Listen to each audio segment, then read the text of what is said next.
9 o'clock. Mom, you want to call her? Call her. She said, don't worry about it. I don't want her to holler. I said, but you're at home by yourself. And although I've been on the phone with you for like an hour, each hour, are you scared? She said, no, I'm not scared.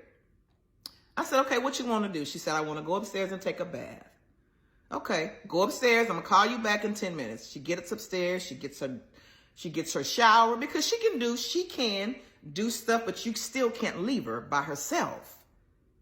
I was just literally walking behind my mama all day. Well, not all day, but when she would go to take a shower, I would just watch her.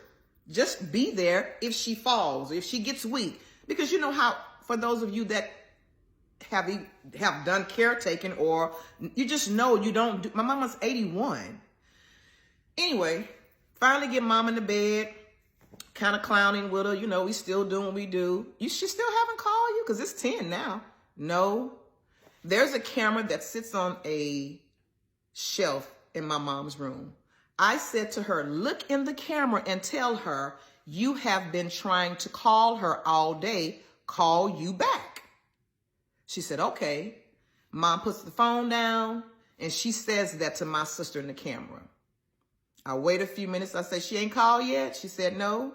I said, okay, lay down. I'm going to give about 30 minutes. Hang up with my mom. Call my mom back. I think it may be about 10:30 by this time. 10:30, something. I don't know. Mom, you all right? She was half asleep. She said, yeah, I'm dozing off. I said, good. Have you heard anything? She said, no. I said, okay. So now I'm just like, okay, so are you going to leave her there all night? Now I've watched her. Well, not watched her. I've talked to her every hour, but that's still not good. What I failed to mention was, when I left my sister's house on Thursday and I got in a car and went to a restaurant, I was watching my mom on the Ring. My sister had made it home and she cut my access to watch my mom on camera because you're being petty now, and it's okay.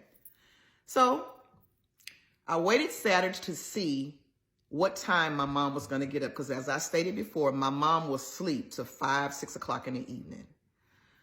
And my mind is running like, what can I do? Because did she come home? Well, maybe she didn't. So I decided to call the young lady that my sister was on the phone with the night that I asked her for oxtails. This particular lady is a nurse. And I told my children and my friends, I believe she's the one that coerced or pushed my sister to make this report that she was stressed out.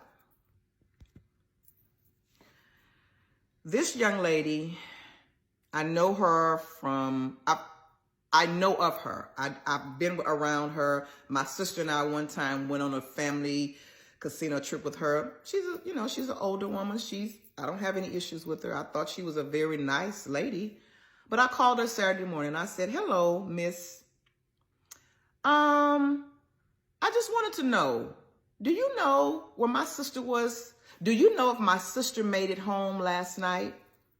She was gone all day and my mom kept trying to contact her and she didn't answer. This was her response. Yeah, she home.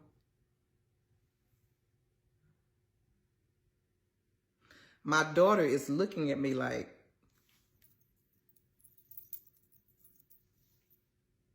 I said, okay, because she didn't answer it all yesterday. And mom was at home all day by herself yesterday, Miss Nurse. She's home.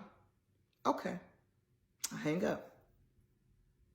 I called Adult Protective Services because if you were so angry Tuesday that mom wouldn't eat and was okay with her going to bed without eating, I don't know what you're doing because you're mad at me.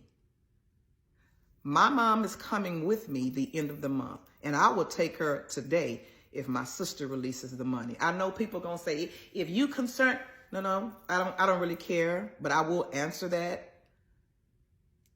You have to, my mother requires a lot, like most people that are old, a lot of attention.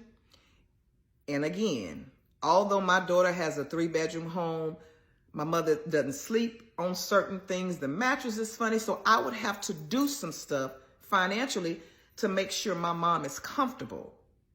And another thing I don't like is that people, when you have friends or you have people around you that you trust, don't be afraid to tell them when they're out of line. We were raised in church. And again, my mom and my father always taught us. I had an aunt, several aunts, rest in peace. They were not nice to me as kids. I was the child that got pregnant at 16.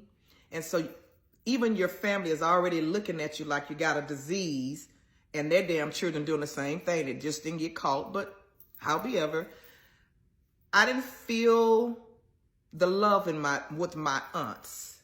And so, but we were always still taught, when you see them, you better speak. You walk in and you speak. You walk in, and that's the pattern of my life.